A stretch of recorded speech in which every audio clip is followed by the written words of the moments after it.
Good afternoon, everyone, and welcome back to Business Insurance's Cannabis and Hemp Virtual Conference 2021. We're going to start now a really interesting topic.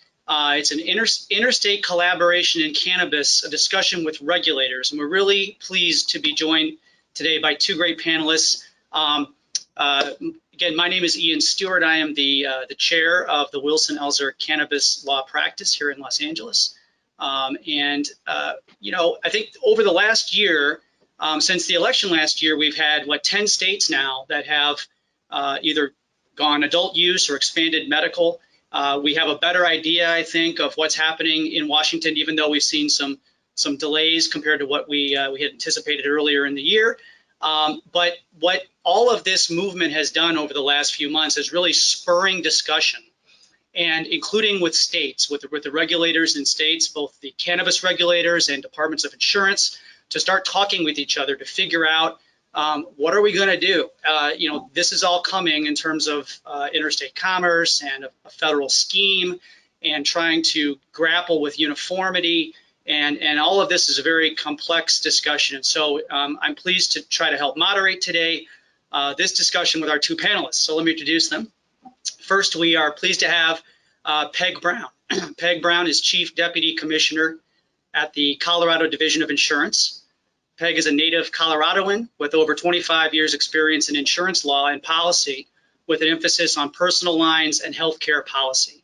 She joined the Colorado Division of Insurance in 2005 as Deputy Commissioner and has since headed a variety of projects.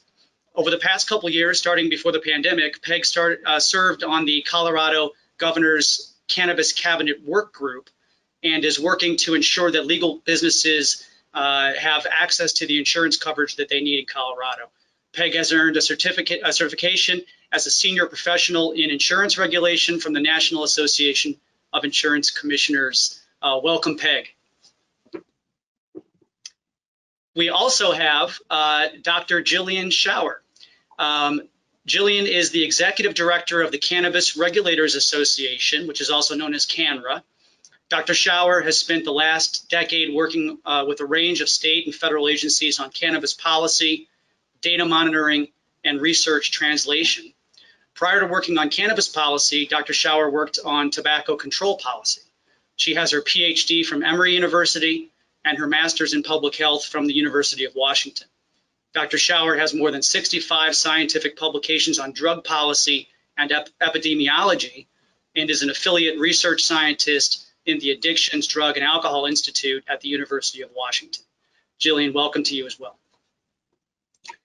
So let's get into it. You know, I think both of you have very different resumes, but it's funny because we're going to be talking about some very similar themes here. So Jillian, let's start with you. I know, speaking for myself, and I'm sure many others, we were very excited late last year when we heard the announcement about CANRA. Could you tell us what is CANRA, what are your primary goals, and what projects are you working on? Yeah, thanks. I was excited about the official formation of CANRA as well. It grew out of a number of years of regulators coming together in a roundtable format. So CANRA is a national, nonprofit, nonpartisan organization of cannabis regulators. And we currently have regulators from 35 member jurisdictions, mostly states, but we also have some territories as well. We're not an advocacy group. We take no formal position for or against legalization. Really, the goal of CANRA is to provide ground level information to jurisdictions that are facing legalization, are interested in legalization, have just had legalization come to them. Our members have a variety of policies in place as well, everything from low THC CBD policies to medical to full adult use. And we really are seeking to help identify best practices, to foster discussion about those best practices, to promote public health and safety, to promote certainty for industry participants.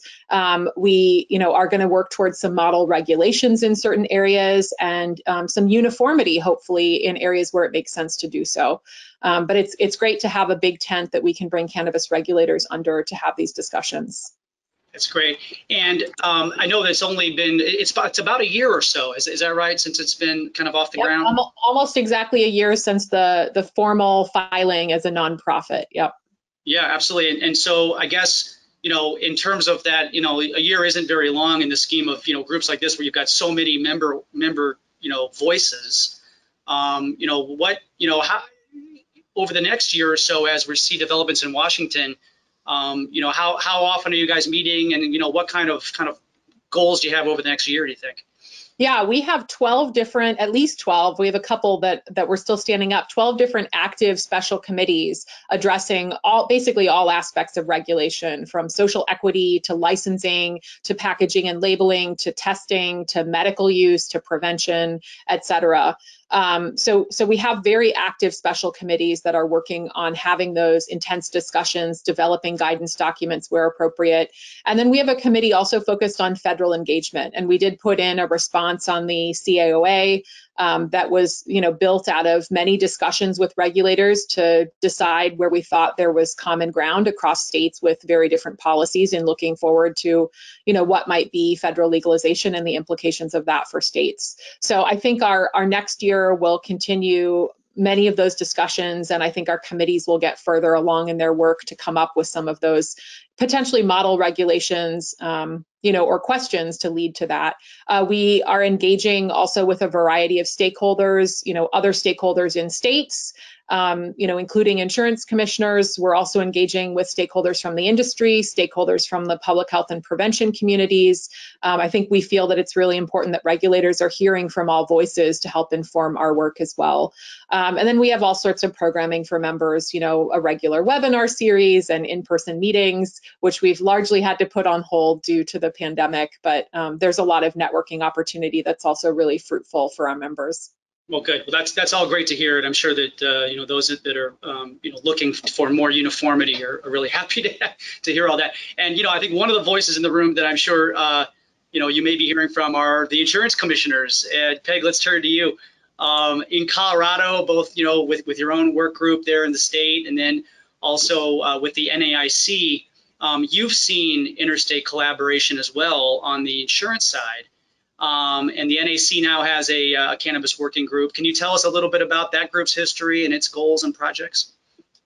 Sure, thank you. Yeah, the NAIC, as you know, is a 150-year-old organization. I think their 150th anniversary is this year. So we have CANRA, who's brand new, and the NAIC, which has been around a while. But one of the things that the NAIC is focused on is ensuring that markets for insurance are available, and that we can work through any number of issues that face citizens and insurance companies as we work in this new economy.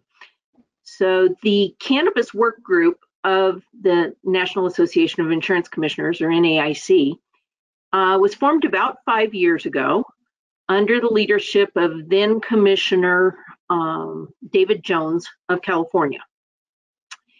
And Commissioner Jones got the NAIC to develop this work group because increasingly the issues of availability of insurance for cannabis businesses, and then also the issues of cannabis in other types of insurance, were being raised.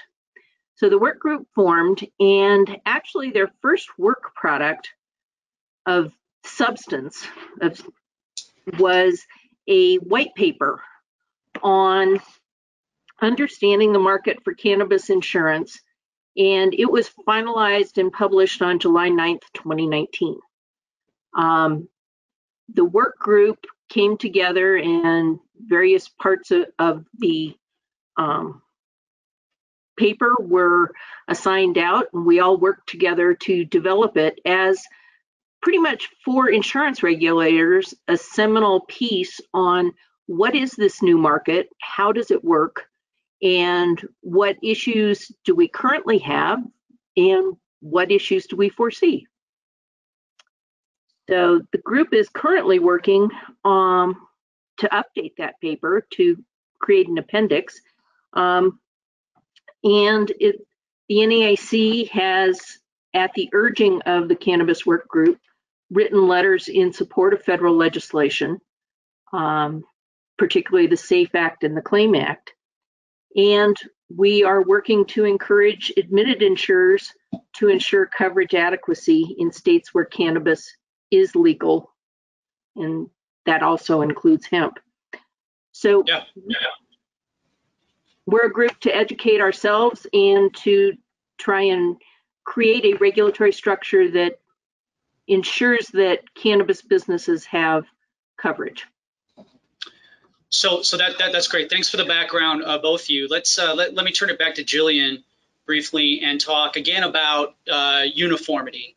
And I know that the risk management and insurance industries, as a general matter, would like to see more uniformity across state cannabis regulatory models, given how clunky it is right now to underwrite risks in so many different environments. Can you just give us a sense of maybe what you see as the most significant potential benefits for achieving uniformity, and then what are some of the challenges for that you see? Yeah, I mean, I can say that regulators would like to see more uniformity in a number of areas as well, not the least of which is lab testing. That's an area where there shouldn't be differences from state to state, and we need some standardization across the way that we're testing and assuring product safety. I think there are a number of challenges. I'll start there. To getting to uniformity, just by the way that our legalization structure across states has developed. States have legalized through ballot measures. Now we're seeing more of a trend with legislation, and often that puts things in statute that can prohibit certain uniformity across states. I will also say that we've learned a lot in the last decade, nearly a decade since Colorado and Washington legalized. And so the ballot measures that created the statutes in those states looked very different than the legislation that we just saw out of Connecticut and New York and Virginia. States are starting from different places just because of the way that legalization is happening. And that's a challenge. And that's not something that regulators can always fix. It often depends on additional legislation to try to bring uniformity, which can bring its own set of challenges. The other thing that I think is challenging is there's been a general absence of federal engagement throughout the implementation of legalization across states. And that has necessitated states to create their own mini systems within a system for functions that usually would be uniform and come from the federal government. So I'll just take food safety as an example. Normally we'd have a couple different federal agencies, USDA, FDA, involved in setting standards for food safety. But for the cannabis marketplace, they did not want to touch it. And so we've had states have to create either their own sort of mini food safety program within the states for cannabis, or we've had a couple of states say, we're just going to have shelf-stable products because that is a way to avoid doing this. We see the same sort of thing with areas where the EPA might usually be engaged, et cetera. And so I think that creates a landscape that's been really challenging to just overnight have uniformity. Now, certainly there could be some federal resets. If there's federal legalization, that's an opportunity to bring in more uniformity in certain areas where it would be really beneficial. I think from a regulatory perspective, we would like to see uniformity, but have it set a floor, not a ceiling. States will continue to need to be responsive to their own environments, to their own marketplaces, to situations that may arise in their own states. And generally, states have been able to be very quickly responsive to issues that have come up, like the vaping lung injury issue, for example. And I think it's also going to be important that uniformity that's overlaid from a potential federal legalization doesn't stifle important state progress that's been made in areas like social equity, for example. It would be, it would not be acceptable to override some of the progress that's been made there with something that would not be as strong as what we're starting to see state by state. So I think those are some of the considerations, and part of the reason why this calculus is not as easy as, just put in place the same policy. It's much more complicated, as you well know. No, absolutely. And I wonder if you can, I know that it's difficult because you're speaking on behalf of a number of member constituents, but just as a general matter, if you have a situation where the federal government is now saying, look, we want X in terms of testing or social equity or whatever, taxes, whatever, and a state, may not want to give up, its sort of, flag it's planted in the ground in terms of its local control or state control. I mean, do you see that as a a problem coming, going forward? Well, I think this is why federal legalization needs to be a discussion where regulators who have been living this in the field have a predominant seat at the table. I mean, I think it's imperative that people drafting legislation and eventually working to implement legislation have state and municipal regulators around the table to share what they've learned. And if they don't, I foresee that there will be those sorts of challenges where something is put in place without a good understanding of how it might differ across states or municipalities and why those differences have come to be. Well, that's, hopefully, psychology won't get in the way and we won't have, prisoner's dilemma type, I hope challenges. Not too. Peg, let's ask you something similar. So can we get maybe a peek back, over the last few years within Colorado in terms of how it's responded to, making sure that Colorado cannabis businesses do have access to insurance, and then maybe touch on how you see the admitted, surplus, and reinsurance markets developing, starting with Colorado. Sure. Well, and I would think we started in trying to educate ourselves.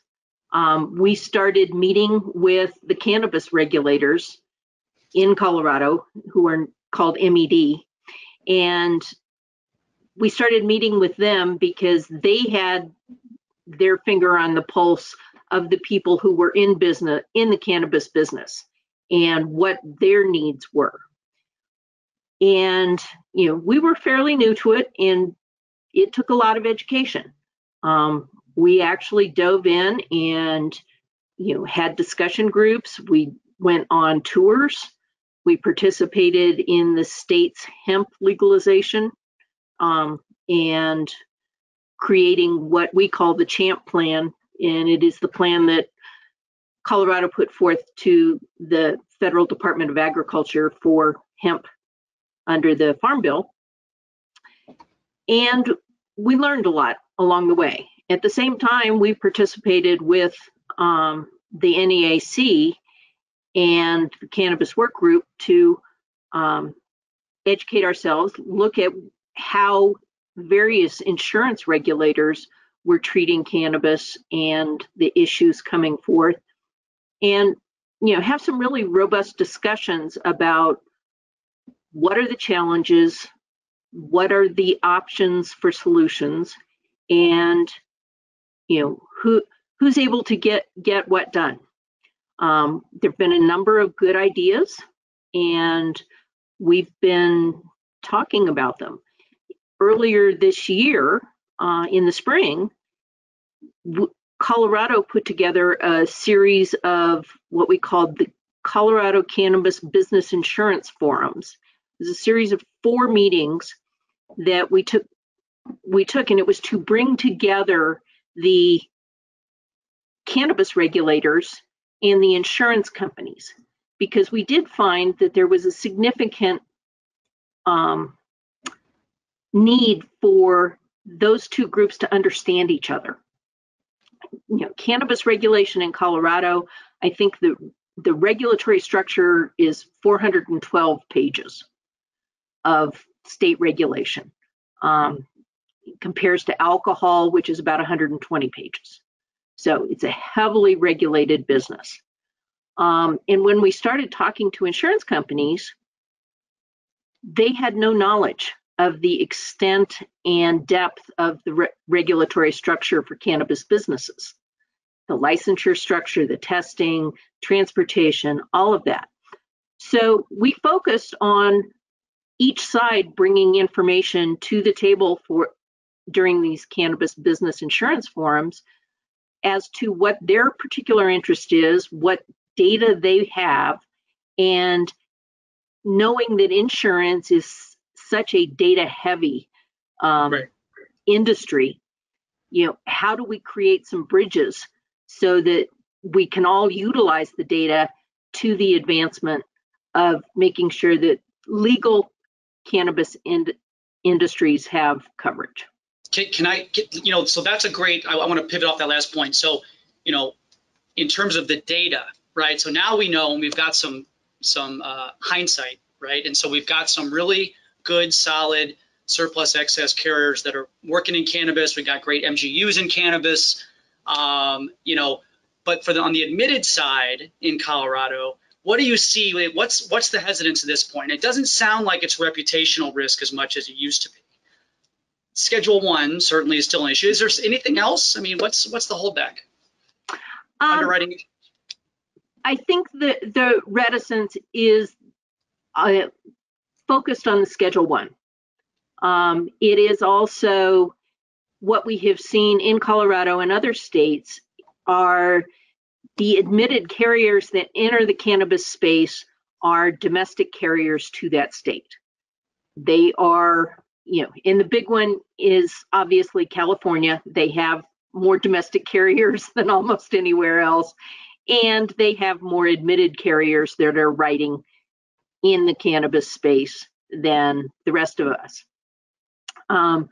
You know, Colorado is a relatively smaller state. We don't have as many domestic carriers, and so we have not been able at this point to entice an admitted carrier into the state, other than for some very niche markets.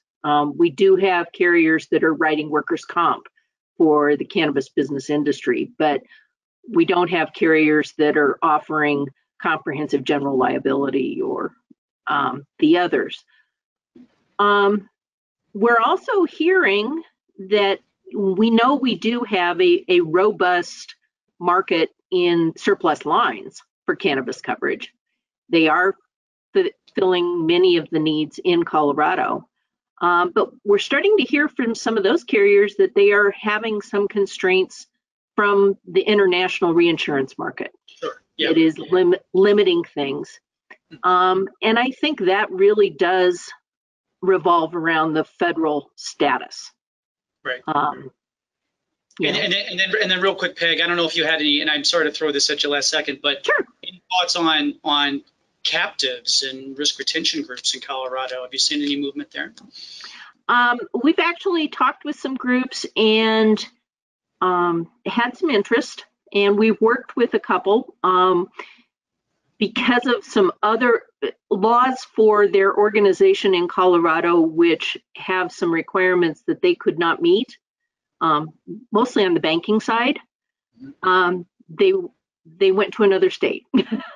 But it sounds like, you know, from what, and I don't want to put you in a position where you're announcing sort of state policy, but it sounds like Colorado may be open to that kind of model. It's just on a case-by-case basis. Is that fair? Right. Our position is, you know, as long as they come in and they can meet all of the requirements just as they would for any other type of insurance entity, you know, we'll take a look at them, evaluate them, and hopefully they'll be able to come in. Yeah, great. Jillian, so let's get back a little bit to the issue of interstate commerce. I just find this whole area kind of fascinating and, you know, maybe a little legally wonky, but you know, can we, you know, how do you see in terms of, you know, the timing is unknown in terms of CAOA and whatever is going to happen in the Senate, and, you know, there's other things that are occupying people's attention at the moment in Washington. But in terms of the ability to collaborate and the extent of collaboration between CANRA members, can we make any predictions on whether interstate commerce is going to usher in a more or less, you know, sort of era of confusion in terms of risks of the operating environment in the short term and the long term? Yeah, I think in terms of CANRA, the member regulators work very well together right now. But I think the answer to your question, and I do not have a crystal ball. If you have one, I would love to see it, because that would certainly help with the predictability for regulators. All my predictions have been wrong. So I'm not in the business of making predictions, but I think a lot of this will depend on the implementation timeline, whether it's, you know, very rapid or whether there's a longer on-ramp to allow for some of that coordination to occur interstate and between states and feds and between states and tribal nations as well. And I think also another big variable is how much consideration is given to existing policies and markets, and how much is, you know, whatever ends up passing crafted in a way that allows those to continue to exist in some way, shape, or form. And you know, I'm not a scholar of the dormant, commerce clause, but things like that will have to be considered for sure. And I think we can look at the current hemp market as an example of where there has been a lot of confusion. Perhaps because there wasn't sufficient thought about, this is all the cannabis plant. We've drawn a bit of an arbitrary line, in my personal opinion, in the sand around the 0.3%, and it's dry weight and it can be concentrated. And so there wasn't perhaps as much thought given to what happens given that many states already have medical or adult use marketplaces. And, we're now seeing a proliferation of hemp products that have concentrated forms of THC in them and are also impairing and look very similar to the types of products that are available on adult use and medical markets and are available across states and are available through, online commerce as well. And there haven't been things put in place through the current hemp policies to deal with that interstate component. And so I do think that there needs to be some foresight to federal legalization around how you will allow states to have some control over what comes in and what goes out of their market, given that we still have 3 states that have no policies legalizing cannabis in any way in their borders. Which is amazing, these days. I can't believe that's still true. Yeah. It still is true. One of those is my next door neighbor from Washington State, Idaho.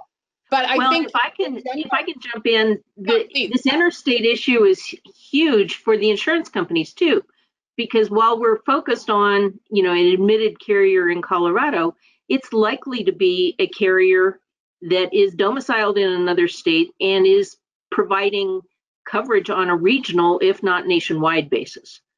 And complying on a state-by-state basis can be a challenge.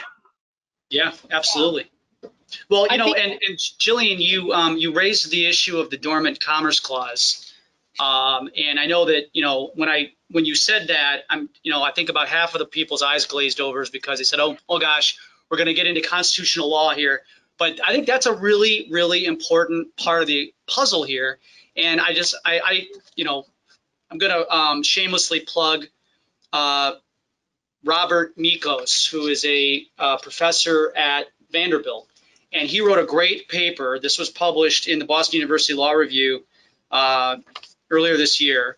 And it's called Interstate Commerce and Cannabis. And he really talks about the dormant commerce clause. And, for those of you who don't know what that is, the Commerce Clause basically says that Congress has the right to regulate interstate commerce, and the states can't create discriminatory laws that keep people out. So you can't say, well, examples, in the city of Madison in Wisconsin said we're only going to allow milk, to be sold from certain areas, for public safety, and they said no, you can't do that. You can't put these false barriers up.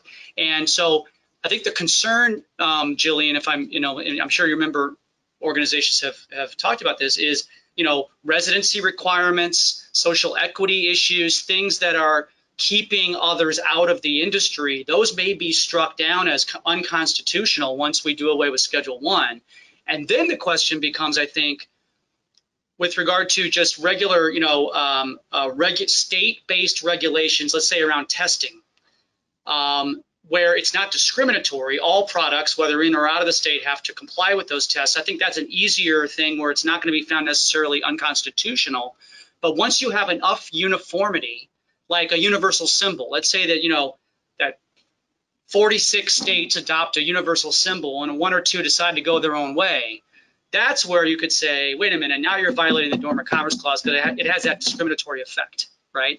So these are the kind of things I think that are really going to be interesting. So it's almost like you guys are, with the uniformity, you're almost walking into Dormant Commerce Clause issues down the road, Yeah, and I think we have to be careful not to create a race to the bottom either. I mean, it's very important for public health and safety and for the health of the industry that we have certain safeguards and certain regulations in place. So I think in general, economies of scale, could lead to more standardization and quality, which could, minimize risks. On the other hand, it could also lead to higher scale production and much lower costs, which could have some public health and safety risks if not mitigated. So it's a crystal ball that I do not know how to adequately read, but I think we know some of the landmines that might exist and hope that they're part of the discussions happening. Yeah, absolutely. Import states, export states. I think this is all coming. Well, and the analogy might be a kaleidoscope. And just think of how a kaleidoscope mixes up all the colors and all the shapes. I think we have the same thing going on in the cannabis space. And insurance is just one of those colors and shapes. Absolutely.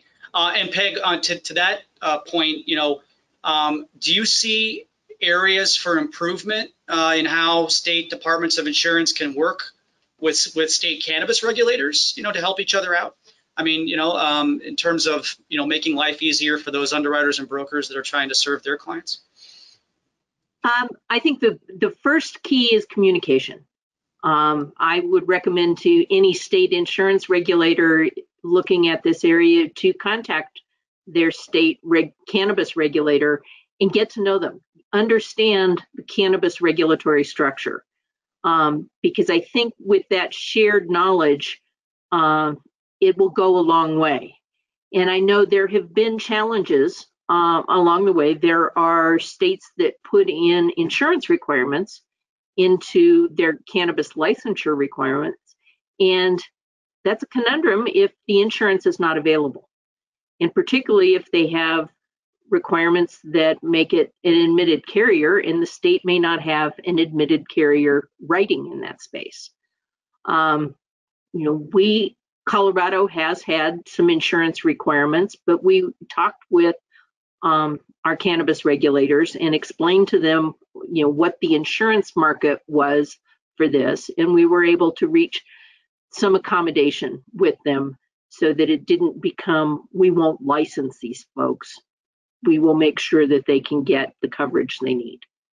Sure. And then what about, things like, I know in California, for example, there was a movement with the former BCC, now it's the DCC here in California, but when it was the BCC, they made it a bit easier or tried to expedite requests by underwriters, for example, for licensing materials from licensed operators. Have you seen that kind of discussion by any departments of insurance with individual states?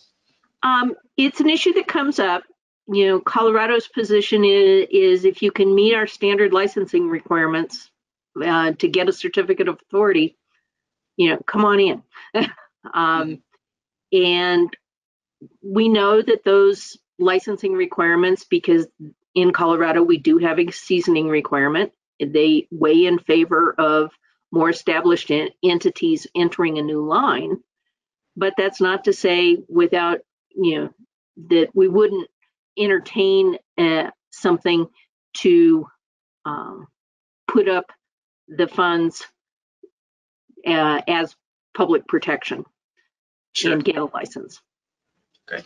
And then I want to hit you with another curveball, so I apologize. What about surety bonds? Have you guys seen any issues there? Not necessarily to my knowledge. Okay. I'm trying to think if I've seen surety bond issues come up specifically in the cannabis space, and I don't think I have. I mean, I think it's actually been running relatively smoothly, at least from my perspective here in California, but I wasn't sure about sort of a broader discussion on that. So, okay. And then, so I want to turn the topic a little bit to sort of education. This area is very, confusing and difficult to learn. I myself have problems keeping up with everything. If you take a couple weeks off, everything's different, it seems, when you come up. It changes rapidly. It does. But as we enter this sort of new paradigm of multi-state cooperation and possible interstate commerce, I think things are going to get more confusing, more difficult. And I think that's true both on the regulatory side and sort of with the insurance markets. So I'd like to ask you both about education. And let's start with Jillian. Obviously the regulators are getting together to educate themselves about, sort of areas of common interest, but also for businesses and professionals in the area. How do people keep abreast of the changes? How can CANRA help, do you think, with that as well? Yeah, I think, Canra is hoping to have some public programming in the future. So far, our programming has been predominantly for members. And, we've had so many new states come on board that there's been a lot of need for that internal programming. But I think we certainly hope to be part of that solution as well. There are a bunch of different, journalistic outlets that I think do a very good job of monitoring things. I always encourage people, if you're in a state that has any sort of cannabis marketplace, get out there and go see it. I think there's nothing as instructive as going to see what the market looks like. And most of us now are in a state that has that. It was much easier to do that pre-pandemic than it may be now, but I think that can be extremely instructive. I agree. By the way, Las Vegas MJ Biz is next week, so anybody who wants to get out there, it's going, and that you can walk the floor and see everything. Good. There's a plug for it. But I also think, I personally, and I know a lot of regulators that do this as well, I like to seek information from all different parties. And I talked about that earlier, but, everybody has very distinct opinions about cannabis. It can be a very political and polarizing topic. And I feel like I learn more the more I talk to. I basically never say no to talking to somebody about this topic because I feel like I have something to learn from all of the different stakeholders. And I think there's value in that as well, certainly if you're assessing risk too. And can I ask you, in terms of education around the developing science and medicine, the endocannabinoid system and so forth, this is not necessarily an area that the regulators have expertise on, to the extent that, certainly there would be people, for example, in the California Department of Public Health that have that ability, but, they would probably be few and far between in terms of really understanding some of these studies. How do you think Canada is going to grapple with, sort of new long-term prospective study information that's coming in? Yeah, I mean, I'm a scientist myself, and so I keep up with the science. I think there are a couple of good things that Canada has done for state regulators. One is that we have a statewide membership that does bring in a lot of these public health agencies that are more closely monitoring the data and science, and it brings them into committees to talk with regulators to share that. We've also engaged with some of the federal agencies that are involved in research, with NIDA, with FDA, with NIH more broadly, and I think that's really important to do. And then I would love to see federal legalization that includes a focus on disseminating the science. And the draft bill that we all looked at had a small component of that, where it talked about a report that would happen 2 years after legalization. But I think there's a need. This is such a new area. I think there's a need for much more regular reporting on what's coming out of the data and science to inform everything, to inform how the industry evolves and develops, to inform regulation, to inform insurance, to alert us to potential risks so we can mitigate against harm. So I would like to see the data and research piece be much more of a focus. And I would argue that there's no reason to wait for legalization to have that be a focus. Just like I think many of us would like to see incremental steps like safe banking, I would love to see an incremental step that's focused on better dissemination and collection of data and research to inform everything that's happening. Yeah, absolutely. Good. Okay. And Peg, similar question. What should insurance professionals be doing to educate themselves, and how can NAIC and other, insurance groups help out? Well, I absolutely agree with Jillian that it's important to be out talking to the industry, understanding what their needs and issues are, understanding some of the science, because it is a challenging area. And I know that there have been federal prohibitions on funding of research in this area. In Colorado, we have the Institute for Cannabis Research, which started about a year and a half ago, that's trying to bring together some of that research and get it out so that we can all use it, because we're going to make good policy when we have the information. Yeah, and information that can be trusted, because I think part of the problem is you read stuff online, and I hear this all the time, where they'll say, I read XYZ, but it's questionable. Yeah. Base. I have to jump in and say, as a scientist, you can find a study to support whatever you want to say about cannabis right now. And so it's really important that we're looking at the big reviews and the meta-analytic work that's happening to make our judgments, that we're not just looking at a single study. Right. Yeah, absolutely. And things that don't have, kind of, inherent bias in them. Yeah. So last question for both of you. We only have a few minutes left, so let me just ask you both, starting, I guess, with Jillian. First of all, what words of caution would you like to give to all the listeners out there around the future of cannabis regulations? And then are there any words of encouragement on that same topic? Yeah, and I'll be brief for the sake of time. I think it's really important that federal regulation that may change draws on the many lessons from states. And I think state regulators have, as I said, a really important seat at the table to make, whatever regulation comes about to be informed by state and municipal experience. Regulators have been in the field doing this for more than a decade for, medical use and almost a decade for adult use. I think it's going to be really important to prioritize public health and safety and equity as markets grow. And I think, the commercialization of cannabis may create situations where that's challenging. And I think we all need to check ourselves and make sure that the markets that are being created are holding up public health, consumer safety, and equity. And I think regulatory authority is going to need to be very clear for success. I talked a little bit about the lack of that on the hemp side in terms of existing medical and adult use markets. For federal legalization, I would really like to see clear definitions for what products are and clear regulatory authority. Now, I think there's a lot of room for encouragement, and I recognize I'm talking to a room of people that probably assess risk for living.